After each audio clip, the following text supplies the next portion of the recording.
Known for her prolific performances, Like every profession, there is the good and the bad, and the conflict and the fight. she stars in the new series Human. Completely unlike anything I've ever done before. And the directors and the entire project.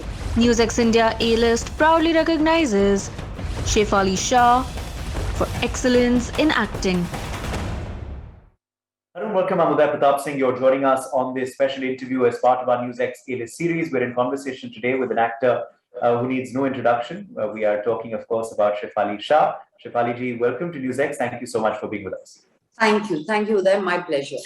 Well, you're certainly kicking off 2022 with a bang with this new, very topical thriller on Hotstar called Human. So tell us about what attracted you to the project. Was it your role? Was it the script? Was it the whole concept? Was it the team? What was it? Obviously the concept, the research that went into it. When I read it, I was shocked. You know, I've read about trials and I've heard about it, but it is just the surface. You know, there is so much that goes on behind getting a drug from manufacturing it to testing it to getting it into the market.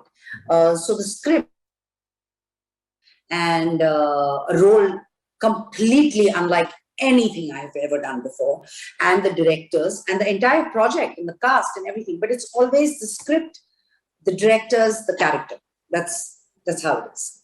Yeah, and very interestingly, you know, because we are in this world right now, which is of course being driven by by the pharma industry, by of course the entire medical industry. So it's very topical. Of course, people take vaccines, people take these drugs and medicines, but often you don't know the backstory, isn't it?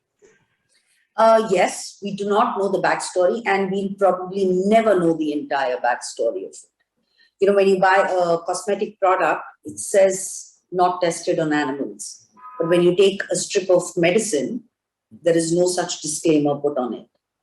And like I said, until I read the script, until I heard the whole theme from Moses and Vipul, I did not know the magnitude of this entire world and the power play and the greed and everything that goes into it.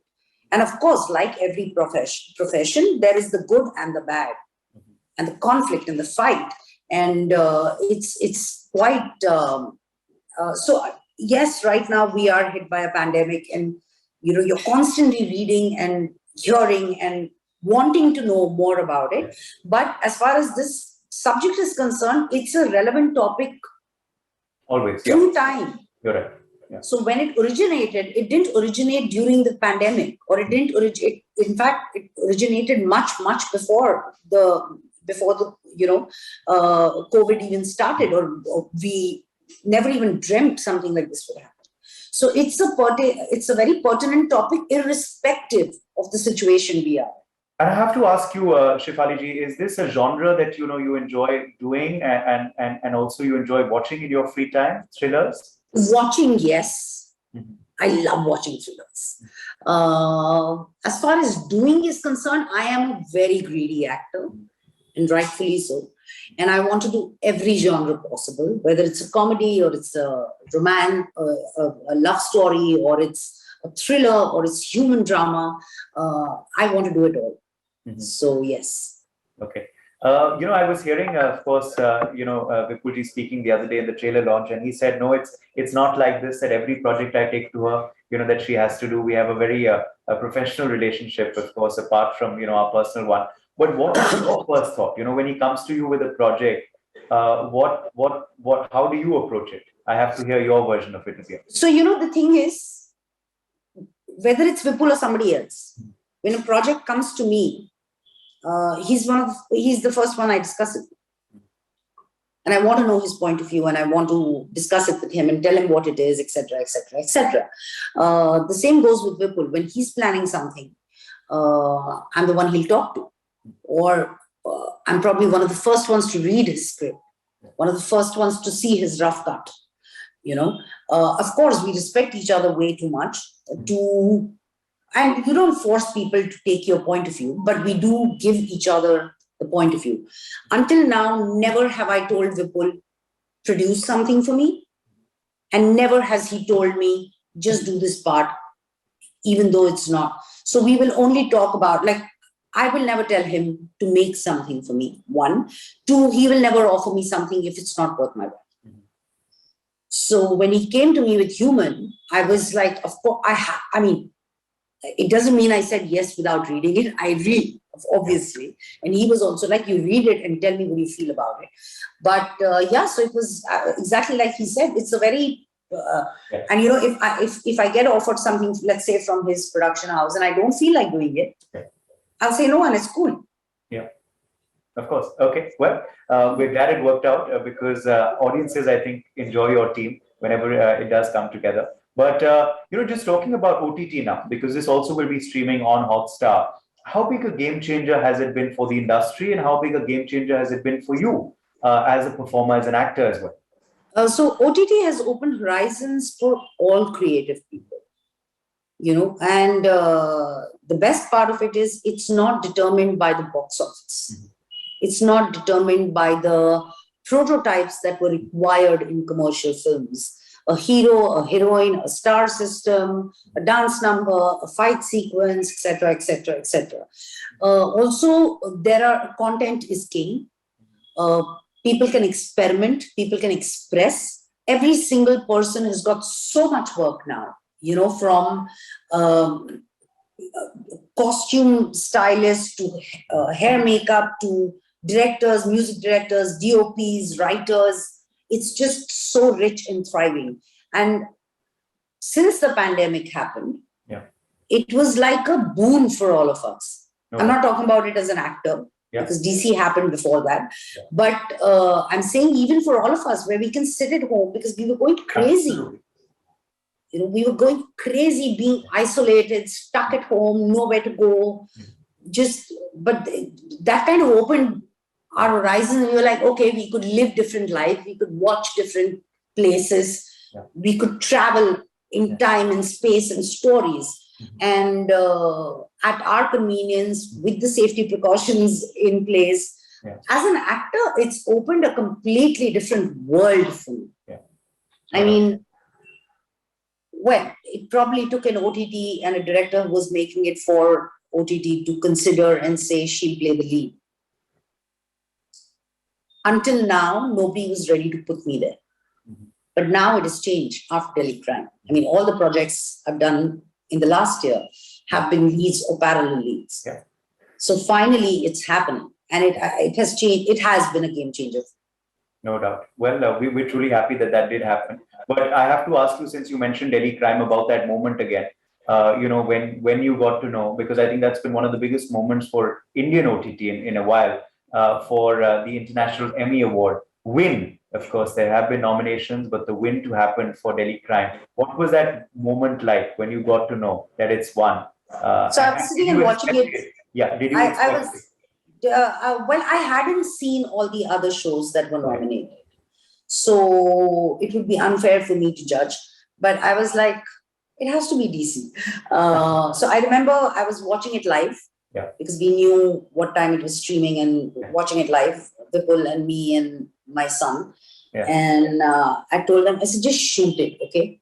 Just shoot it. And I was sitting like this, like watching it like this, like, oh my God, I don't know. And the moment they announced it, I was screaming on top of my lungs. And Vipul and Maurya were waiting to hug me and wish me. Yeah. But I was just delirious. Yeah. Delirious. And what I missed the most was that I wish we were all together at that point of time, not just at the point of time of winning, but just at the point of time of that announcement, just that whole palpitation of sitting together, because it was just something else. It's a once in a while kind of experience. And would you have expected it, when you got offered the project, that it would become this huge success for you, that it would win this kind of, international recognition? Did you expect it? So honestly, I never ever estimate what and where the show is going to go or a project is going to go. Mm-hmm. For me, creating it is the biggest kick I get. For me, that's it.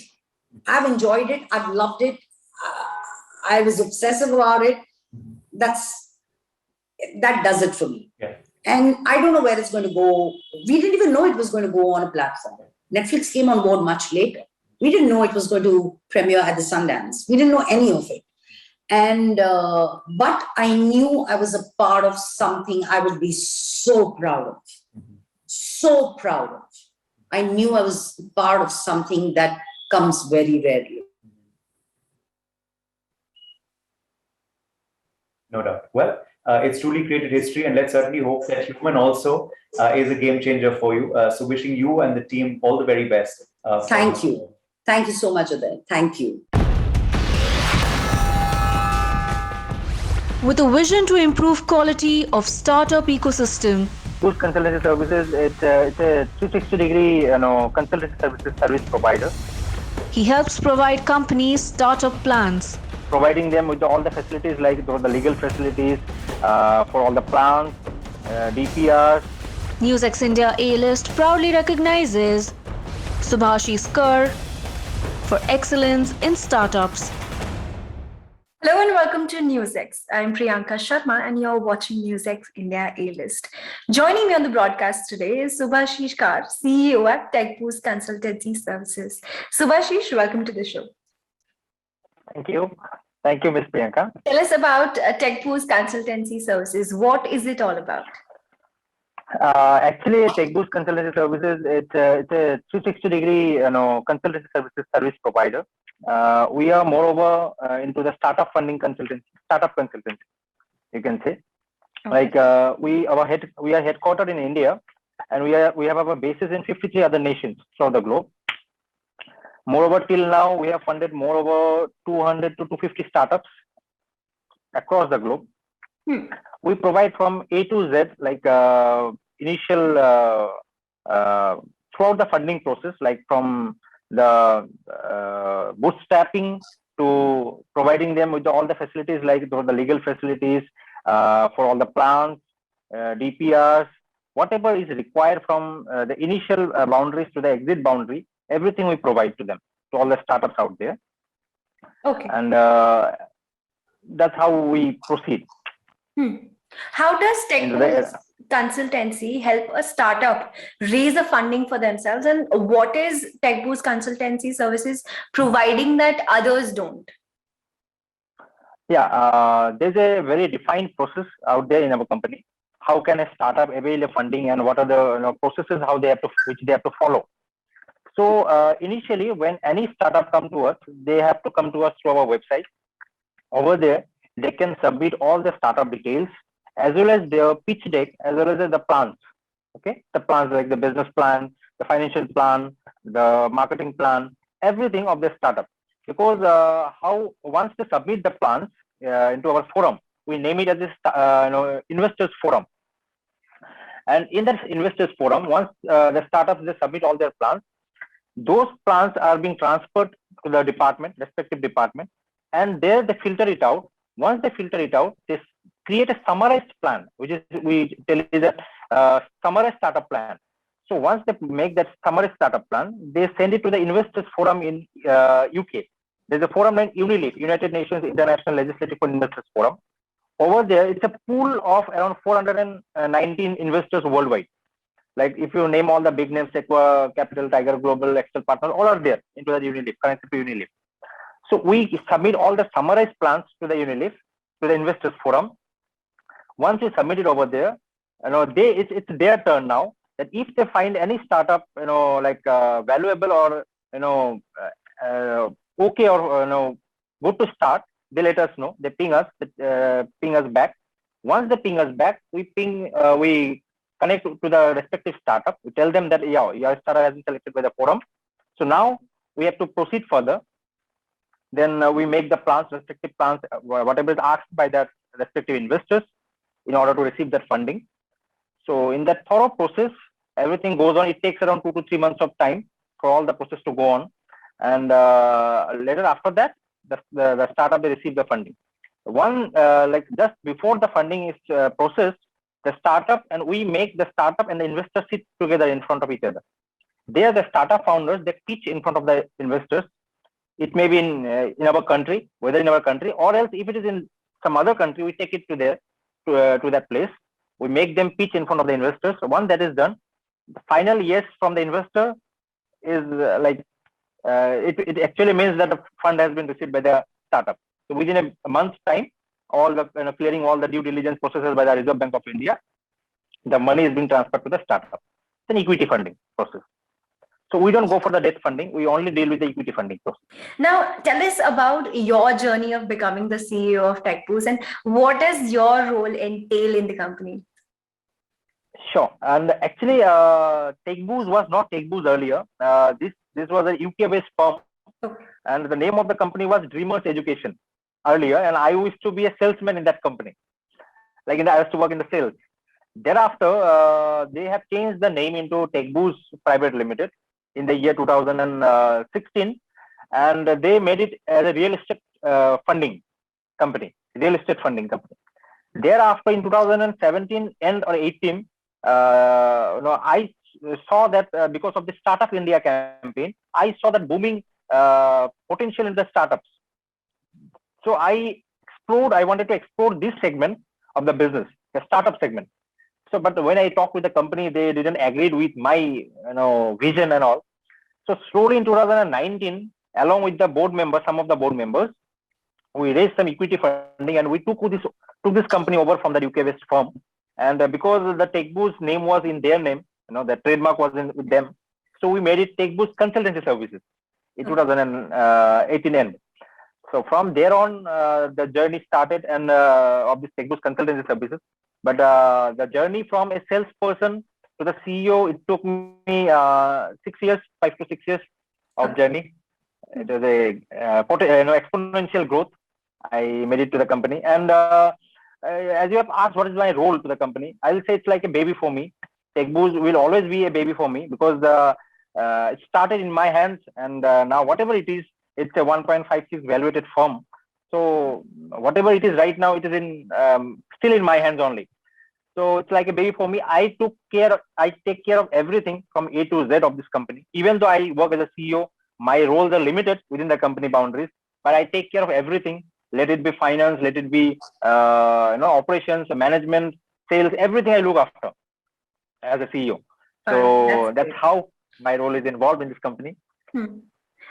What do you have to say about the current scenario of the startup ecosystem in India as well as globally, especially with the COVID pandemic? How can a startup benefit from such a situation? Actually, I'll say because of this, this COVID pandemic effect, the startup segment is bleeding. I'll say it's a very bad scenario is there out there. The investors are fearing to invest in this country as well as in any startup out there across the globe because there is an uncertainty of returns, business returns. See, any investor who will come up to any startup, they are looking for a return as well as a growth. So once they don't see both the things, once they are uncertain about both the things, they will not invest. So this is hampering the startup ecosystem across the globe, not only in this country. But the Startup India campaign by the government has taken a few good efforts into taking care of the startup ecosystem in this country, as well as a lot of help from the RBI sector also. Due diligence works has become so easy for us. Any startup who wants to raise funding from an abroad investor for a foreign investor, it is a very easy process. It doesn't take earlier. It used to take 6 months, 7 months to bring any foreign funds to this country. Now it's a matter of 10 days to 15 days of time. Any startup can bring any amount of fund from foreign funds to this country, in terms of equity investment. So things have become very much easy. But due to this COVID pandemic effect, a lot of startups have failed. As well as per the NASSCOM report, a lot of startups have halted their operations. They are not operating right now. So that is a very saddening part of the startup ecosystem. How we are trying to be a part of this? We are trying to help the startups out with that. We are pumping out good amount of funds. We are convincing the investors sitting abroad that no, this company has got the potential. If you can fund it right now, if you can fill it up right now, it will go miles long. So we are acting as a bridge between these two things, between the halted startups as well as the investors, we are acting as a bridge. We are creating the way for both the parties to come along and do business in a good way. Until the investors come in, the business will not prosper, the startup ecosystem will not prosper. So this exchange of financial exchange or growth exchange, whatever you say, it is very much necessary. For that, we are helping out as much as possible. And during this COVID pandemic, startups are not having, there are lack of funds, shortage of funds. So that's why we are helping out in such a way so that we don't keep any financial liability for them. They can come to us, seek our help. Once they receive funds, they can pay us. All right. What would be your advice to young entrepreneurs? Is there a right age to start a startup? What is the eligibility to create a successful startup? And what type of startup should one start in this pandemic? Yeah, I'll say, like as Elon Musk, you all know, he said that like there is no age to start a business. You can start a business at any age. Startup is like a new business. If you want to start a new business, if you want to start with a chai ki tapri, that is also a startup. You can start with something, any business that you want, it's called a startup. The basic definition of startup. The only difference between a normal business and a startup is that normal business contains only profitability. What a startup contains is profitability and scalability. Jiska, whatever, it should not be only profitable, it should be scalable also. It should have a vision to grow more and more. Normal business, like kirana ke dukan, chai ki tapri, those are like profitable, but they have only one shop in the entire place. They're famous in that place, but no one knows beyond that place. So the scalability is zero in that case. So what I will suggest any young entrepreneurs, old entrepreneurs, whoever it is who want to start a business out there, I'll say look for these two things, profitability and scalability. Don't look for only one thing. Your business should not contain only one profitable sector. You should look for the scalable sector also. And I'll say think big, think different. That's a tagline of our company, Take Boost, that think big, think different. Why I will say think big, think different? Because innovation is very much important in startup scenario. Investors will not invest in something which is already going into the market. If you cannot bring innovation, it should not be only tech. Innovation doesn't comprise with tech. Innovation can be of any sector. In the management sector, into the operations sector, try to bring any kind of innovation, a new thing, a very which has not been used earlier. To bring something up into the business sector, it will boom. No need to worry about that. And third part is that what I suggest to the young entrepreneurs out there is that whenever you start a business, you don't start it like ki chalo aaj shuru kar diye, within 1 year it will be $1 billion business. Everything starts small. You plan accordingly. You plan everything from A to Z. In case you require help, companies like us are there to help you out for free in the beginning. We are trying to provide all kind of sessions to the startup. I am a mentor in Startup India also. So I try to provide mentorship to startups, a lot of startup founders and co-founders for free. The concern is that they should not be only focused about the profitability. Ki ek saal mein mera business ko 300 million karna hai, 200 million karna hai. They should focus on this both the things. The idea should be stable enough. Verify your idea with the mentors out there. If you don't find any mentors out there, come to us. We are there to help you. Well, that's a wrap from our end. Thank you so much for joining us on the show. Thank you, Priyanka. And I wish all the startup founders also and all those young minds out there who want to start something new, all the best for you. And let's change this country. Absolutely. Thank you. Leading the fastest growing fashion jewelry brand in India. Vase means ribbons in French, and it is for us. It's a gift. It's a ribbon that ties the gift of life together.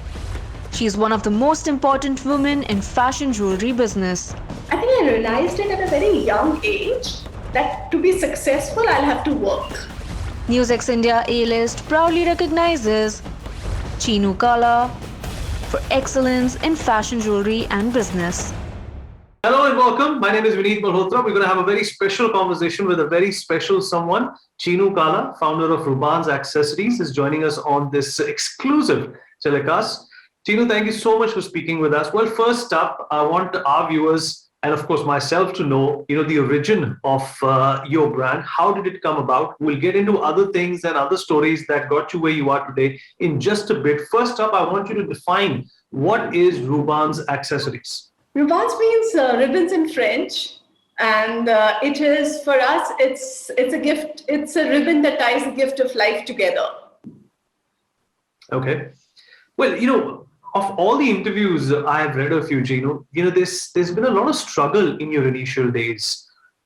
You just were not handed, this platter of success. You worked very hard for it, and it's inspiring, how far you have come. I want you to tell us, how did it happen? What was the break that made you, in fact, come this far in life? Because it's going to be absolutely enthralling for all the girls and women entrepreneurs who are listening and watching this interview. So my journey started long back. I was just 15-year-old and I had a tiff with my parents, my father, and now I feel that it was maybe a regular tip that every teenager has with their parents, but maybe I was too adamant and stubborn. So my father just told me that you need to leave the house if you don't listen to me. And I was like, well, it was much bigger than a normal fight. So I said, okay, I will leave the house and I'll go.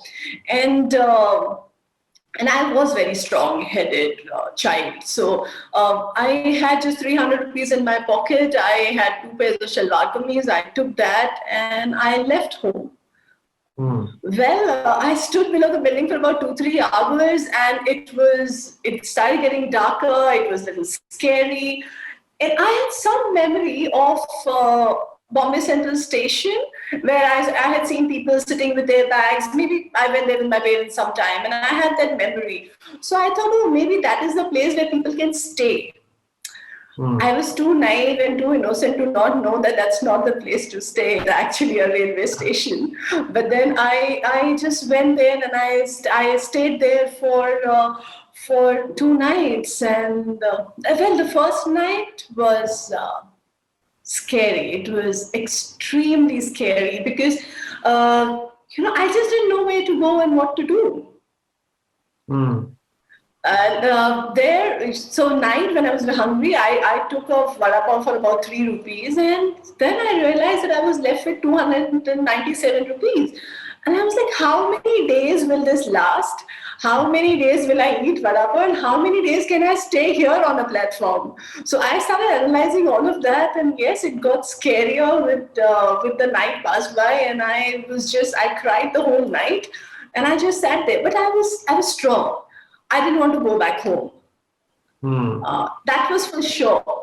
So this is how it went. And I stayed there for 2 days. After 2 days, one morning, one of the ladies, she walked up to me and she was like, what's wrong with you, child? Why are you crying the way you're crying? And, can I help you? And I was like, so I told her the story. And then she told me, okay, but you need to go back home like any other adult would do. I said, no, I'm not going back. And so then I requested her that I want to. One thing I realized at that age is I'll have to work to make money.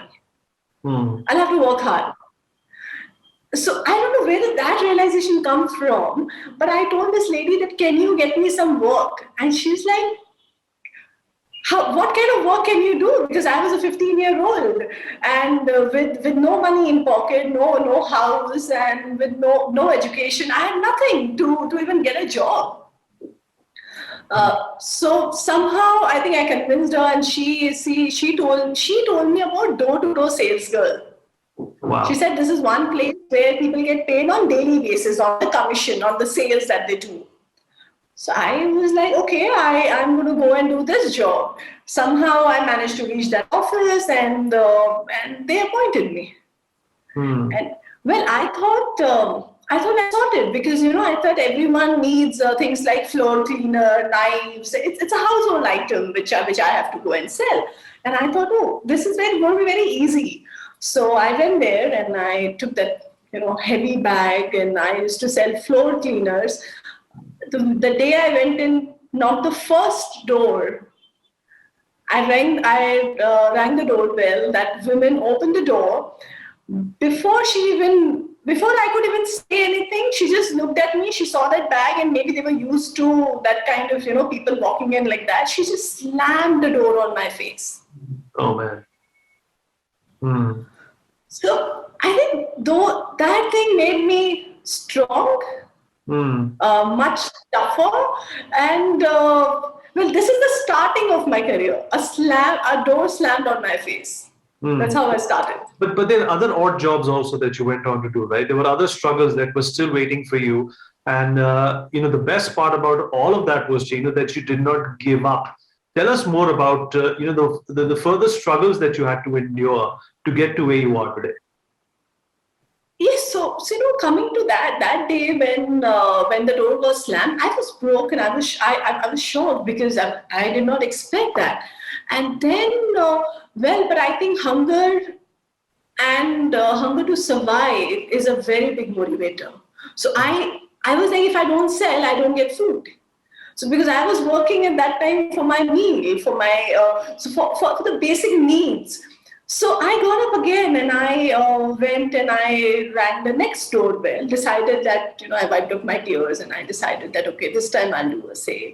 But yes, the struggle just started from there and just went on, because on a door-to-door sales job, your success rate is 2%. We go in a week, we used to ring the doorbell of more than 100 houses, and at the end of the day, I used to sell 1 or 2 pieces.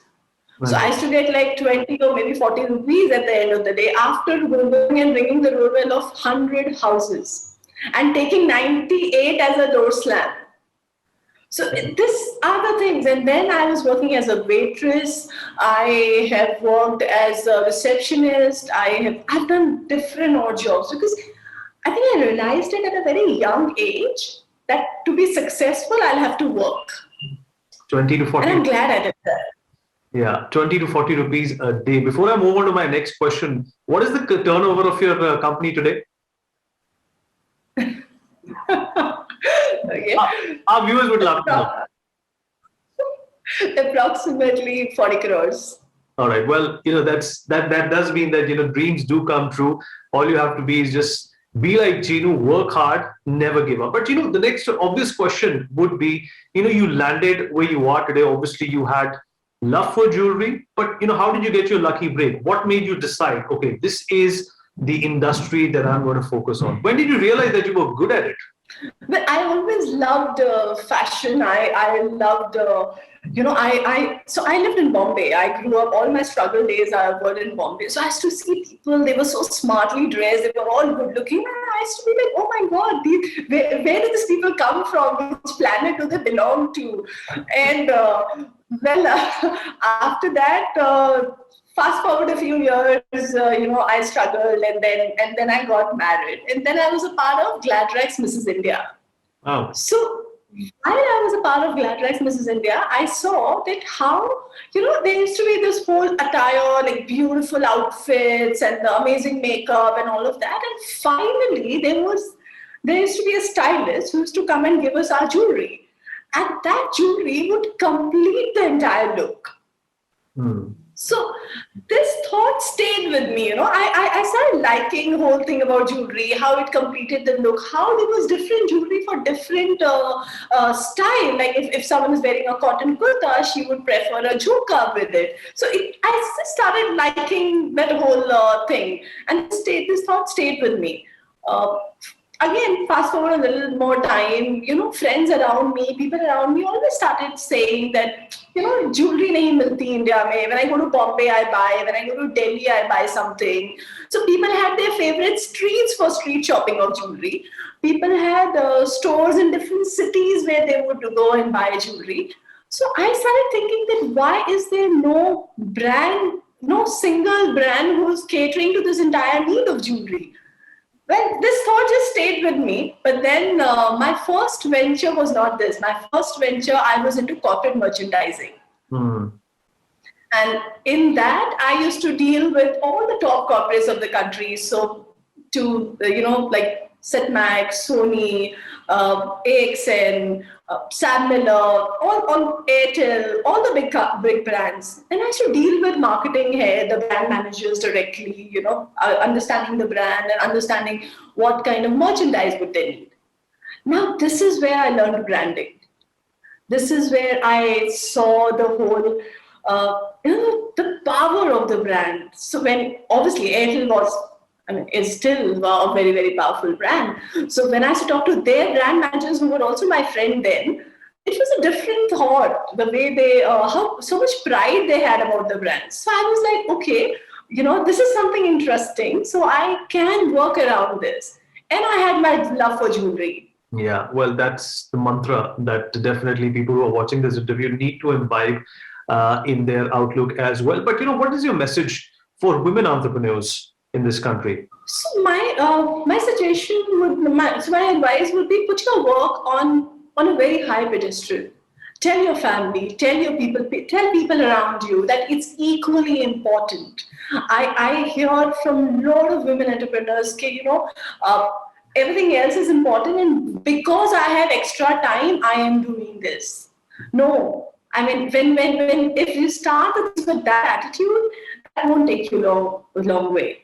Chinu Kala, really appreciate you taking out the time and speaking with us. Wishing you and your brand, Ruban's Accessories, all the very best. May the next time we speak, the turnover that you mentioned today is double, triple of that. Thank you so much for speaking with us.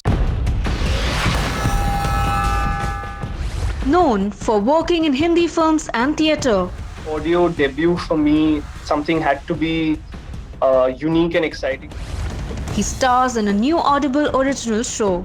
Made students listen, because that's where real knowledge gets ingrained. NewsX India A-List proudly recognizes Anshuman Jha for excellence in entertainment.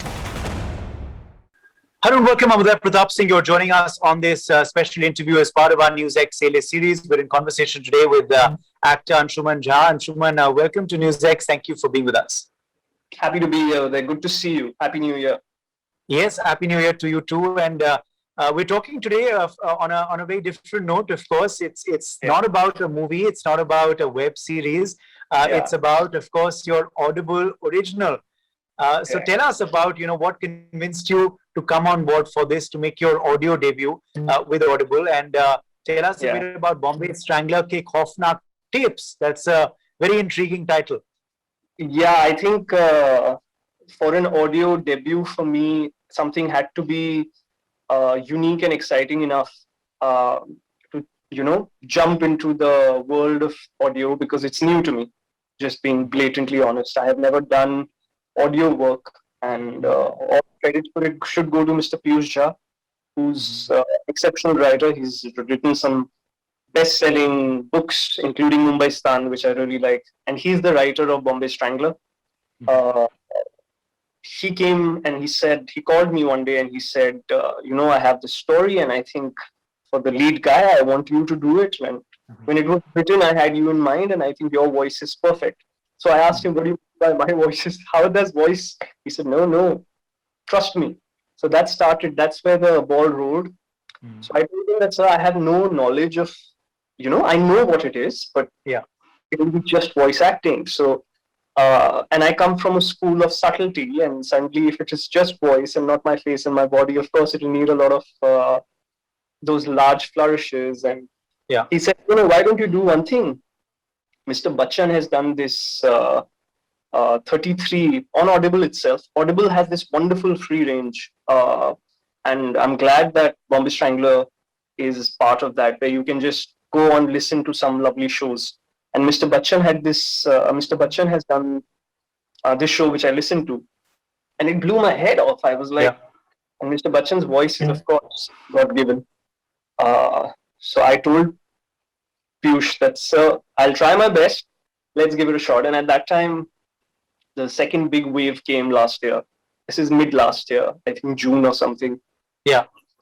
So they said, don't worry, the whole Audible team set up a little studio in my house. It was very interesting, but then my house has a lot of big windows and it's close to the mangroves. So there's a lot of birds, lots of parrots that keep chirping. So there was a problem in the recording that, there's constant background. So then it got even more interesting, where we tried to put it with cushioning inside a cupboard, and it was a wonderful experience. The lockdown eased off, Yeah. so we could go back to a proper studio and do it. Mhm. Bombay Strangler is essentially a suspense thriller. It's a Okay. genre I personally love, it's a genre that also leverages itself to the audio space, because with the sound effects, and again credit to the Audible team for the production value in these shows. Yeah. Like, I heard it and I was amazed, because it really sucks you into the universe, and to think that you don't have any visual and still be so mesmerized and so affected by what you're listening. And I think that's the power Yeah. of audio. Yeah. I was telling someone yesterday, if you remember when we last chatted, I told you I've been reading the Vedas, and Yes.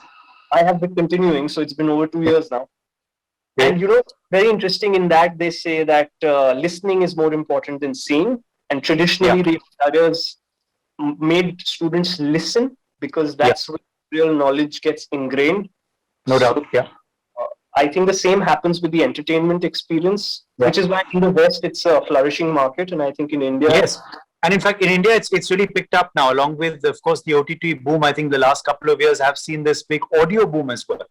absolutely, with podcasts, with audiobooks, audio shows now, and with the production quality and the fact that Audible Originals has this range of a free catalog that you can access to, which has different genres. What that does is you're not restricted to, like, I would want everybody to listen to suspense right now. So please listen to Bombay Strangler, but it has a variety of interesting genres that you can, depending on the mood.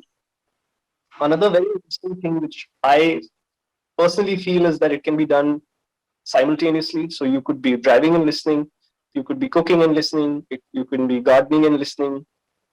So it's not something that needs all your focused attention, which is also nice, I think. True.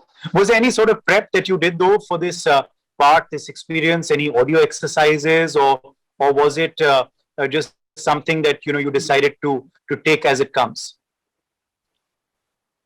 A bit of both, because by nature, the way I am, I can't do anything just like that. So I asked Piyush that what's the space? So we did I do a lot of voice work for my film characters also. Okay. So the beauty about Bombay Strangler is that it happens over a space of X number of days. So it's against time. Two principal characters of Biren and Yamini, because the whole carrot dangling is, if they don't make it happen in a set time, then something will happen, something very extreme. So therefore there's a lot of tension automatically, the nature of the storytelling. So there had to be a lot of energy, there had to be a lot of the whole race against style element in terms of, at the same time it couldn't be too much, it couldn't be too less. So it was, for me, the preparation was how to break my preconceived notion of being subtle with voice, because I had to be subtle in a different way. Yeah. You still had to be real, but there were places where you need to express only through expression, because the audience can't see you. So if someone's slapping you, the only way to depict a reaction is a reaction of being hit, for example. So those kind of challenges were there. But yeah, we spent, I think the entire team at Audible, there was Zoa, there were lots of wonderful people. Manish is the director, and of course Piyush himself, the writer and the showrunner. They all helped a lot and were very patient, and I'm very very grateful that I got to be a part of it. And that has led to, of course, the final episodes, which of course hopefully will stream and hear very soon. But just your thoughts now. We are, of course, in a new year. Your thoughts for 2022. What are your anticipations for this year? What are you most excited about? What are your thoughts about this new year now? I think I'm going to get married this year, firstly. that's going to happen because it's been long pending and we've been waiting for COVID to go. Yeah. But other than that, I just think, and it's a gut feeling. I think this whole last phase of the virus mutating, I hope it's the last phase. The way I like to see it is it's the last, before a flame extinguishes, it gives its last spark. So I hope this is the last bit that it's doing, and now it leaves us. Yeah. So I'm truly hoping that that's the case, so that everyone's safe and can move normally in our respective lives. I'm very excited film-wise. Last 1 year, if you remember, I was telling you I was training. I've only been training the entire year for the no doubt. last film that I finished. So I'm very excited. That should be out this winter. So yeah, lots of good things, and it's begun positively with Bombay Strangler. So I'm very happy that the show is out there and for people to see. Here. Yes. Well, all our best wishes for, of course, this show and also for the rest of the year. And congratulations on your upcoming nuptials as well, as you said. Thank you so much, Anshuman, for joining us. Thank you so much. Thank you there. Best known for a role in Balika Vadhu, The kind of support I have received from my audience, it's been really overwhelming at times. she has starred in several successful Telugu and Hindi films. Thriller and a suspense kind of a movie. I always thought like rom-com is my zone and people really enjoy watching that. NewsX India A-List proudly recognizes Avika Gore for excellence in acting. Hello and welcome to NewsX India A-List. I'm Priyanka Sharma and today I'm joined with Avika Gore. Avika, welcome to the show. Thank you so much. Avika, from playing Anandi in Balika Vadhu to recently venturing into the South film industry, how has the journey been like? It's been lovely. The kind of support I have received from my audience, it's been really overwhelming at times because they just think and feel and make me feel like a part of their family, and that's a blessing. I don't think anybody has ever got this amount of love. I have been receiving this love from my TV days, and now it's also because of the movies. I think I really feel blessed. So speaking about the character of Anandi, it became a household name. How has it been breaking out of that mold and creating your own identity as Avika Gore? I honestly don't want to get out of that. I love the fact people still call me Anandi. I love the fact people still call me Roli. They remember the scenes. It just feels like a part of me, and I don't want to get rid of it. I love that image that I carry with myself, and I think that helps because the kind of movies and the characters that I'm approached for, they all have this sense of innocence that I had when I played Anandi, or sympathy factor, which helps with the connect that I have with the audience. So I'm approached for characters which, actually the creators, they make sure that they approach me for characters that have some sort of, a plus with the kind of characters I have played before. So that just makes me feel really lucky because at this age and with the kind of characters I've already done, where it's been like 14, 15 years now I'm working and people are still not getting bored of me. So I really think that happens when people really love you. So yeah, that's why I say I feel blessed. Absolutely. You also recently made your debut on Z5. How was that experience like, and are you happy with the response? Of course, I love the response I've been getting for Net, and Net is that experimental movie that I was a part of, and I never thought people would, like me in a thriller and a suspense kind of a movie. I always thought like rom-com is my zone, and people really enjoy watching that. But this was an experiment, and I'm glad I did that. I showed that courage to, do something very different, and not just Net on Z5, but also on Sony Live hashtag Bro that I worked for. That was something very different again. So all the characters that I've been approached for my creators really think I can act, So it is definitely a responsibility. It is a challenging, characters that I play. They are all challenging, and it just feels amazing to do different kind of work and not just do one character every day for 7, 8 years. And I think that is the reason I had to take that step away from TV for a while to experiment and do all these take up all these challenges. And I'm glad I did that because be it net or bro, I don't think I would have managed working for any of those if I was still working for TV. So I'm glad I took that step. What is the key difference that you know between Indian television space and the South film industry? And can we expect your comeback on television anytime soon? About the comeback, I don't think so. I'm really tied up with a lot of movie work right now. So the comeback looks very difficult, to be honest. But I do believe in never say never. So you never know. Right. About the difference between the industries, of course, there is a lot of difference. But at the end, the biggest similarity that I've found is that people really love their work. They work with a lot of passion involved.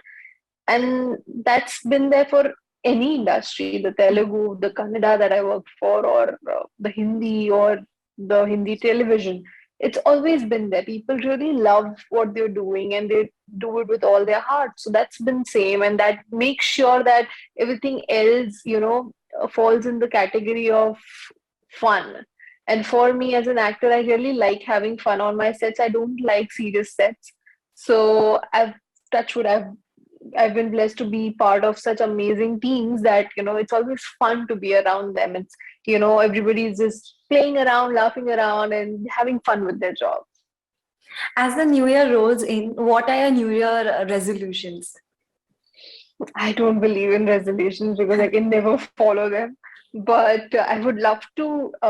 So in 21, I did a lot of physical and mental transformation, be it meditation or working out and all of that. And I really enjoy doing all of that. So I just hope and pray that I continue doing that rather than making something new as a resolution. Now, Avika, you have been a role model for the youth. There are a lot of teenagers who look up to you. As the India rolls out vaccination for kids, what would be your message to them? I mean, as in when you're allowed to get your vaccinations, please do. Because it's just becoming so scary now. I remember going out for meetings and, obviously there were few people and that's why I dared to step out. But otherwise, it's just a scenario which has become very scary because whenever I go out for shoots, I really make sure that I don't go home and interact with a lot of people. I just maybe book a hotel room and stay there for a couple of days, see if I do have any symptoms or anything like that, get myself tested and then go back home. So I've been staying away from my family for a very, very long time and I'm not liking this. So I just hope that everybody is vaccinated, everybody's safe, and yeah, let's hope for a better, safer tomorrow. Lastly, tell us about your upcoming projects. What can the fans expect from you in this new year? Oh, a lot. There are a lot of surprises. I really want to talk about them right now, but I cannot. But the stuff that is announced already, I would love to mention that. A movie with Naga Chaitanya is coming for the Telugu audience. They're going to love it. It's called Thank You. Then we have one with Adi Sai Kumar. It's called Amaran. The chapter 1 is coming. We have one with Sai Ronak, which is Popcorn. It is under my production, so it is a big deal. And there is one more under my production, which is Untitled Yet. So yeah, there is a lot of stuff coming and a lot of stress coming my way because it's not just about the acting anymore. It's also the production, selling the movie and blah, blah. So I just hope I keep getting the same support that I've always got from you guys. And it really means a lot. Absolutely. All the best for all these upcoming projects. Thank you. And that's a wrap from our end. Thank you so much for joining us on the podcast. Thank you so much. For more such videos, subscribe to the NewsX YouTube channel, hit the bell icon.